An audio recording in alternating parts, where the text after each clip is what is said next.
During my early days as a psychiatric nurse, I worked at a residential mental health facility where I met a resident named Marion Douglas. Marion was an elective mute, meaning he didn't, couldn't, or wouldn't speak, without any apparent pathological reason. In his earlier years, Marion had spoken and seemed normal, except for his towering height of almost 7 feet.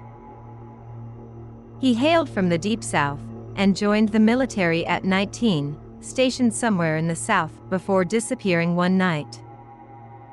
After years of being declared AWOL, he was finally presumed dead. 10 years later, a man of 7 feet height walked into a VA hospital emergency room in my part of the Midwest and told the receptionist, "My name is Marion Douglas and I've been dead for 10 years." That was the only time he spoke.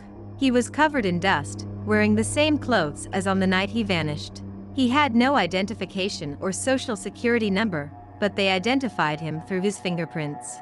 He was in good physical condition, except for his refusal to speak. His family was informed of his reappearance, but they refused to acknowledge him, considering him a haint or a stand-in for their lost relative. Marion spent his days pacing, never showing any desire for anything, and always grinning with his mouth moving, as if he were speaking, or muttering but never uttering a sound. He had a disconcerting habit of throwing his head back, as if laughing heartily, but without making any sound.